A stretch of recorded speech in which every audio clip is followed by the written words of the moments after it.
I think a lot of people confused by the new Arabic name, El Hajj Malik El Shabazz. I've always had the name on my passport, Malik El Shabazz, only I only used it in the Muslim world. Well, Hajj is a title that is given to any Muslim who makes the pilgrimage to Mecca during the official Hajj season. Well, will you now use Shabazz and drop X? I'll probably continue to use Malcolm X and I'll probably use it as long as the situation that produced it exists. They have a new approach, a new appraisal. And this new appraisal and new approach has to be in tune with the reality of the conditions that we are in after having been thoroughly brainwashed by this blue-eyed white man.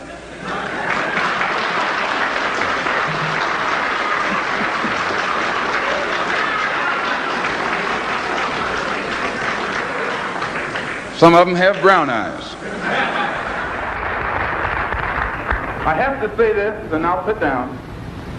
Back during slavery, when black people like me talked to the slaves, they didn't kill him.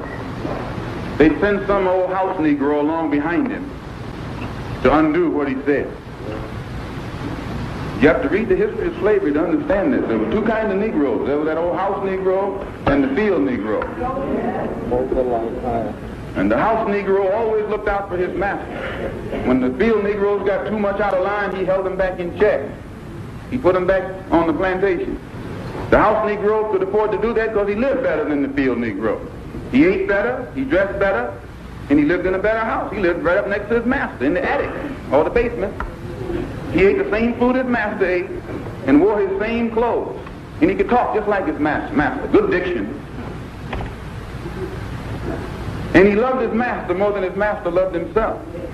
That's why he didn't want his master hurt. If the master got sick, he'd say, "What's the matter, boss? We sick?" He was as sick as the master. When the master's house caught a fire, he'd try and put the fire out. He didn't want his master's house burned. He never wanted his master's property threatened. And he was more defensive of it than the master was. That was the house Negro. But then you had some field Negroes who lived in huts, had nothing to lose. They wore the worst kind of clothes. They ate the worst food. And they caught hell. They felt the sting of the lash. They hated their master. Oh, yes, they did. If the master got sick, they prayed that the master died. If the master's house caught a fire, they prayed for a strong wind to come along. This was the difference between the two. And today you still have house Negroes and field Negroes.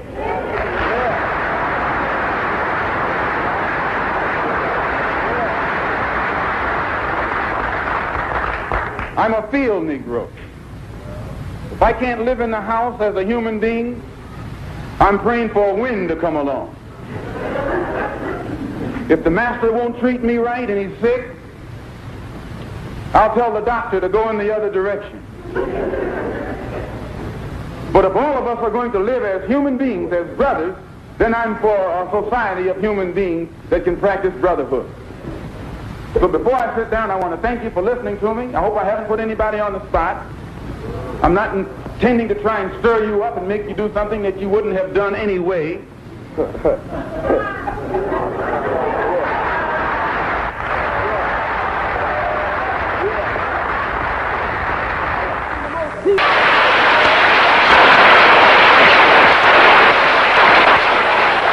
And if 4/5 of the world is dark, how is it possible for 1/5 to rule, oppress, exploit, dominate, and brutalize the 4/5 who are in the majority? How do they do it? Divide and conquer.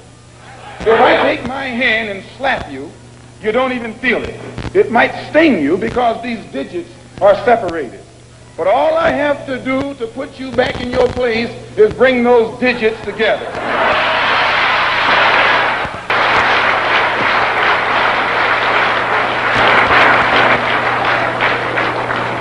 We teach you to love the hair that God gave you. Here you way out in the middle of the ocean, can't swim, and you worried about someone that's in the bathtub and can't swim.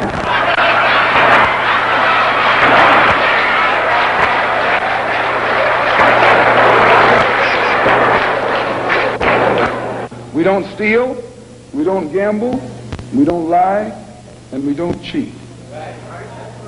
And that also deprives the government of revenue,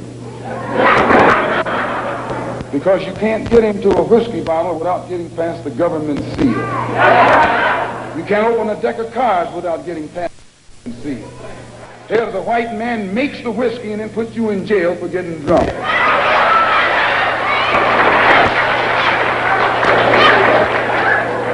He sells you the cards and the dice and puts you in jail when he catches you using them. So he's against us because we fix it where he can't catch you anymore. We take the dice out of your hands and the cards out of your hand and the whiskey out of your head.